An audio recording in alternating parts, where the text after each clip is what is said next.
Hello හැමෝටම. Welcome to the Loon Diary podcast.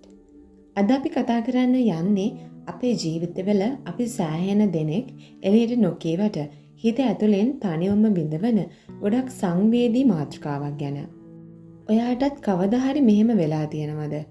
රාත්‍රී නිදාගන්න ගියාම එහෙම නැත්නම් හවසට තේ එකක් බොන ගමන් නිකන් ඉන්න වෙලාවට එකපාරටම මීට අවුරුදු ගානකට කලින් වුණු සිදුවීමක් මතක් වෙනවා. සමහර විට ඒක කෙනෙක්ට කියපු එක වැරදි වචනයක් වෙන්නත් පුළුවන්. නැත්නම් පාසල් කාලයේදී වුණු පුංචි ලැජ්ජාසහගත සිදුවීමක් වෙන්නත් පුළුවන්. නැත්නම් ආදරයේදී හෝ ඔයා කරන ජොබ් එකේදී ගත්ත වැරදි තීරණයක් වෙන්නත් පුළුවන්. ඒක මතක් වුණු ගමන්ම හිතට එක පාරටම ලොකු බරක් එනවා. පපුව ඇතුලෙන් ලොකු රිදීමක් එනවා. අනේ මම ඇයි එදා එහෙම දෙයක් කළේ? මම කොච්චර මෝඩද? මම නැති කරගත්තේ කොච්චර ලොකු දෙයක්ද? මට එහෙම නොකර ඉන්න තිබ්බා. එහෙම කියලා Tamanටම බැනගන්න, Tamanටම වද දී ගන්න හිතනවා ඇති. ඔයාටත් මේ දේ වෙනවා නම් අද මම ඔයාට කියන්න ඕනේ පළවෙනිම දේ තමයි ඔයා විතරක් නෙවෙයි මෙහෙම මිදවන්නේ. අපි හැමෝටම මේ දේ වෙනවා. ඔයා පිස්සෙක්වත් නරක කෙනෙක්වත් නෙවෙයි.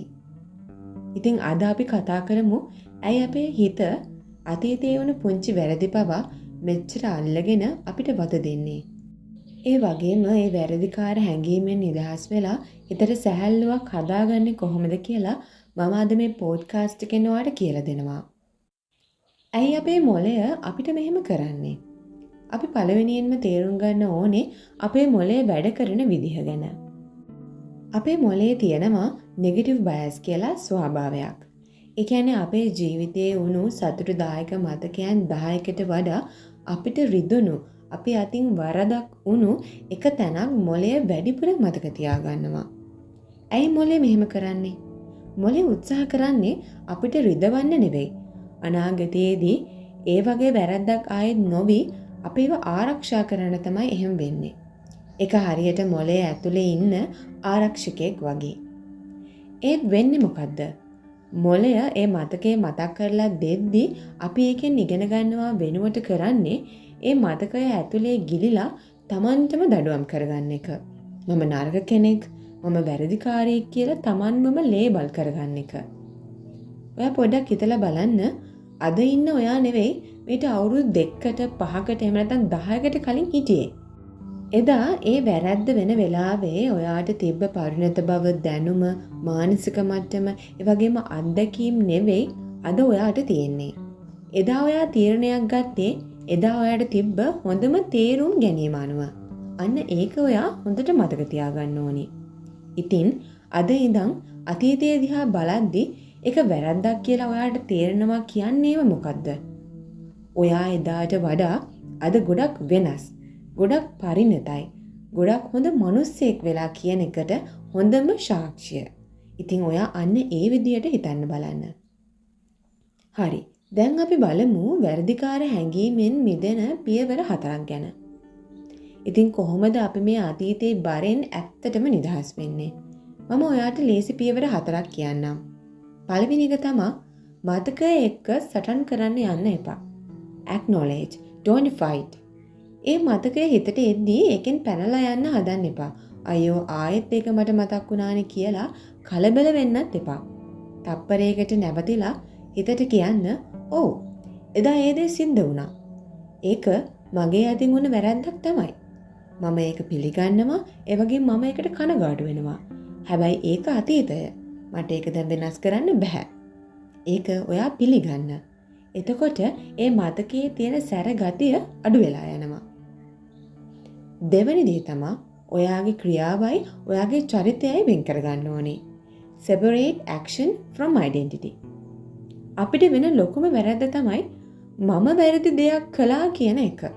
මම නරක කෙනෙක් කියලා හිතන එක. වැරද්දක් වුණා කියන්නේ ඔයාගේ මුළු චරිතයම නරකයි කියන එක නෙවෙයි. හොඳ මිනිස්සු අතින් වෙන වැරදි තීරණ විතරයි ඒවා. මම නරක කෙනෙක් කියන එක වෙනුවට මම හොඳ කෙනෙක්. හැබැයි මම එදා වැරදි තීරණයක් ගත්තා. එදා මම වැරදි දෙයක් කළා. ඒකෙන් මම ඉගෙන ගත්තා කියලා හිතන්න. ඒ කියන්නේ ඔයා නරක කෙනෙක් නෙවෙයි කියලා ඔයා හිතන්න පටන් ගන්න. එදා ඔයා ගත්තේ වැරදි තීරණයක් විතරයි. 3 වෙනි දේ. best friend test එක දාලා බලන්න. practice self compassion.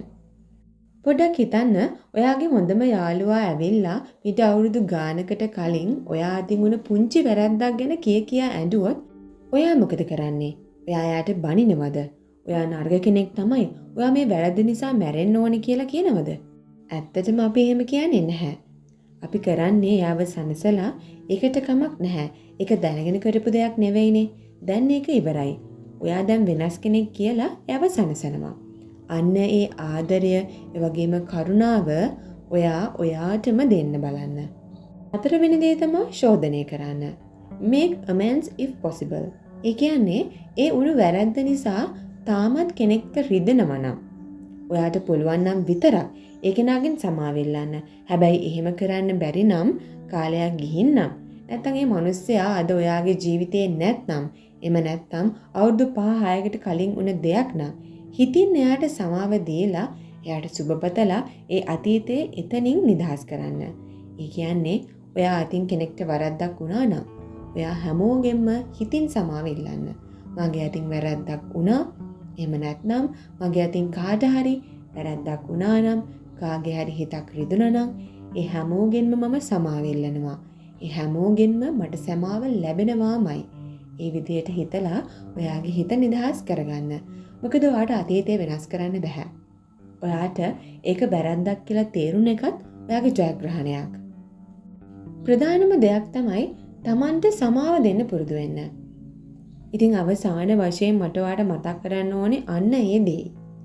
අතීතය කියන්නේ හරියට එක පාරක් බලලා ඉවර කරපු මූවි එකක් වගේ.